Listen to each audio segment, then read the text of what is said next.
जैसे कि आप लोगों को पता होगा कि डीएलएड का सेकेंड लिस्ट जारी हो गया है। तो एक सब लोगों का डाउट होता है कि अब मेरे पास अगर सीएलसी नहीं है, यानी कि स्कूल लिविंग सर्टिफिकेट नहीं है, एसएलसी या सीएलसी, तो मेरा एडमिशन होगा कि नहीं। तो उसी पे हम आज बात करने वाले हैं कि अगर जिस सीएलसी आप लोगों के पास नहीं होगा तो आपका एडमिशन होगा कि नहीं। तो आपका एडमिशन बिल्कुल होगा। तो बताएंगे कि सीएलसी की जगह पर कौन सा कागज़ लगा सकते हैं। तो इसके लिए मेरे साथ वीडियो में अंत तक बने रहिएगा। तो चलिए हम लोग शुरू करते हैं। मेरा फर्स्ट लिस्ट में हो गया था प्राइमरी टीचर ट्रेनिंग स्कूल में। तो चलिए हम लोग देखते हैं अगले वीडियो की ओर। तो इसमें सबसे पहले बताया गया है कि यानी कि 2 तारीख को मेरिट लिस्ट जारी हुआ और 4 से शुरू होगा एडमिशन।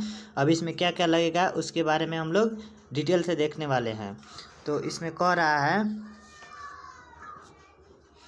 इसमें सबसे पहले दिया है कि डीएलएड संयुक्त प्रवेश परीक्षा 2023 में सफल स्टूडेंट की एडमिशन प्रक्रिया जारी है। सत्र 2023 से 25 में एडमिशन के लिए सेकेंड मेरिट लिस्ट जारी कर दिया गया है, यानी कि 2 दिसंबर को जारी कर दिया गया है। सेकेंड मेरिट लिस्ट के अनुसार एडमिशन 4 से 6 दिसंबर तक होगा। फर्स्ट मेरिट लिस्ट में यानी कि बता रहा है कि जो स्लाइड अप किए होंगे सेकेंड मेरिट लिस्ट में के अनुसार एडमिशन 4 से 6 दिसंबर तक का। वैसे फर्स्ट लिस्ट में चयनित हुए हैं वैसे आवेदक जिन्होंने 3,000 रुपये यानी कि स्कूल में जमा करके और स्लाइड अप यानी कि किया है कि यानी कि दूसरे कॉलेज के लिए। तो उसके लिए क्या क्या क्या हुआ है तो उसके भी बारे में हम लोग जानेंगे। कह रहा है कि जिन्होंने स्लाइड अप का विकल्प का प्रयोग नहीं किया था उन्होंने आवंटित संस्थाओं में अब कोई परिवर्तन नहीं होगा। द्वितीय चयन सूची में शामिल वैसे आवेदक जिन्होंने प्रथम चयन सूची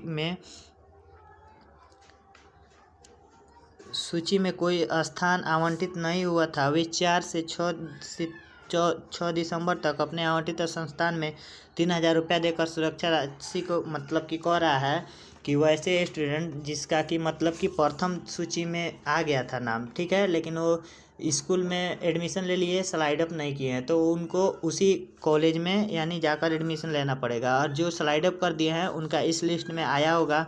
अगर जो फिर से चाह रहे हैं स्लाइड अप करना तो स्कूल में जाकर 3,000 रुपये जमा करके और स्लाइड अप कर सकते हैं। तो वहीं इसमें बताया गया है। तो चलिए हम लोग आगे चलते हैं। देखिए हमारा यहाँ पे प्राइमरी टीचर ट्रेनिंग स्कूल यानी कि बाढ़ में हुआ था। कितना रुपया जमा करना था? 3,000 रुपया यानी कि जमा करके और एडमिशन लेना था, उसके बाद स्लाइड अप कर देना था। तो चलिए हम बताएंगे कि सीएलसी नहीं होगा तो क्या कर सकते हैं। मेरा भी वैसे ही हुआ था तो दिखा रहे हैं। सबसे पहले यहाँ पे ये है सीएलसी यानी स्कूल लिविंग सर्टिफिकेट। तो मान लेते हैं कि आप लोग बीए में एडमिशन लिए होंगे तो उसमें जमा हो गया होगा, तो अब क्या करें, या खो गया है तब क्या करें। तो सबका सॉल्यूशन है इसमें, तो हमारे साथ बने रहिएगा। हम लोग देखते हैं कि सबसे पहले कौन कौन सा डॉक्यूमेंट ज़रूरी है। तो यहाँ पे दिया हुआ है कि बीसीईबी द्वारा जारी नामांकन सूचना पत्र यानी कि अलॉटमेंट लेटर, ठीक है। उसके बाद कह रहा है बीसीईबी इंट्रेंस टेस्ट स्कोर कार्ड, जिसमें आपको दिया होगा कि इतना मार्क्स आया है, वो 65% ये सब दिया हो रहता है वो। उसके बाद कह रहा है बीसीईबी कॉमन अप्लीकेशन फॉर्म का प्रिंट, यानी कि जिस पे ए और बी करके रहता है फॉर्म, उसको आप लोग डाउनलोड कर सकते हैं, उसको सीए कहा जाता है। अब देखिए कह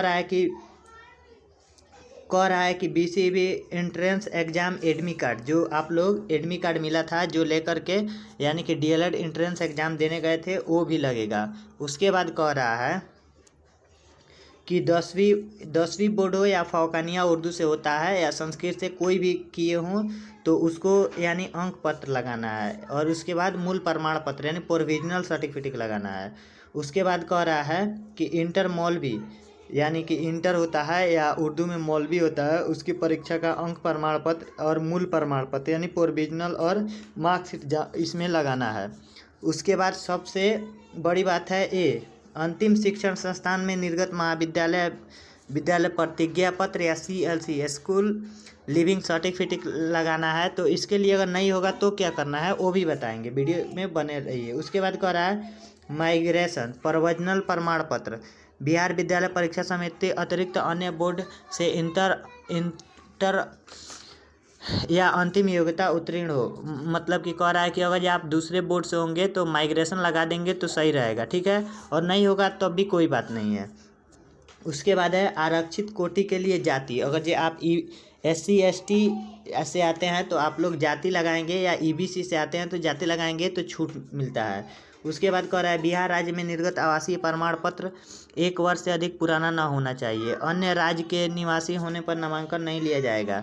यानी कह रहा है कि अगर जो बिहार के निवासी हैं तो यहाँ का जो निवास प्रमाण पत्र बनता है उसको लगाना जरूरी है। उसके बाद कह रहा है आरक्षित कोटि एवं विशेष आवश्यकता वाले अभ्यर्थियों को सक्षम पदाधिकारी निर्गत जाति दिव्यांग प्रमाण पत्र, जो विकलांग है उनके लिए विकलांगी सर्टिफिकेट लगाना भी जरूरी है। उसके बाद कह रहा है सभी मूल प्रमाण पत्रों को कि स्व प्रमाणित छाया प्रति यानी 2-2 सीट सबको लगाना है। उसके बाद कह रहा है कि रंगीन फ़ोटो कितना लगेगा तो 5 और एक जो उसमें साटा जाता है यानी 6 फ़ोटो होना चाहिए। उसके बाद 2 फाइल फोल्डर यानी कि 2 फोल्डर में अलग अलग रखना है, एक में ओरिजिनल और एक में जो जीरोक्स होता है वो, दोनों आपका जमा हो जाएगा वहीं पे। तो उसके बाद कह रहा है कि आधार कार्ड होगा या वोटर ID कार्ड होगा, दोनों में से कोई एक पहचान के लिए लगाया जाता है। और उसके बाद शपथ पत्र, एक शपथ पत्र बनता है अनुमंडल पदाधिकारी द्वारा। जो शपथ पत्र ये बनवाना आप लोगों को इसलिए उचित नहीं होगा कि बहुत से विद्यालय में वहीं पे बन जाता है, ठीक है, और वो आपके यहाँ का शपथ पत्र नहीं लेता है लोग। तो इसके लिए आप लोग पता कर लेंगे, उसके लिए एप्लीकेशन लिख देने पर मिल जाता है 2-4 दिन का टाइम, ठीक है। तो हम लोग आगे देखते हैं। कह रहा है कि अगर ये आप प्रथम वर्ष में नामांकन शुल्क यानी जनरल EBC और EWS या WBC अभ्यर्थी हैं तो 11,500 रुपया लगेगा। SC ST दिव्यांग 7,500 रुपये, जिसका भुगतान नामांकन हो जाने के 2 घंटे के अंदर EBCI कलेक्टर के माध्यम से ऑनलाइन संस्थान के खाते में करना होगा। यानी कि जो SBI होता है उसके SBI बैंक के द्वारा आपको वो जो भुगतान होता है 11,500, उसको जो मतलब कि बिहार जो DLED बिहार बोर्ड है उसके खाते में इसको मतलब कि डाल देना होता है। तो आप लोगों को वो 3,000 रुपया जो दिखाया गया है वो 3,000 रुपया नहीं लग रहा है, यानी कि 11,500 लग रहा है। बोल रहा है लोग कि जो आप लोगों का अगर जो स्लाइड अप कीजिएगा, जो जिस विद्यालय में आपका नामांकन होगा उसमें ट्रांसफ़र कर दिया जाएगा।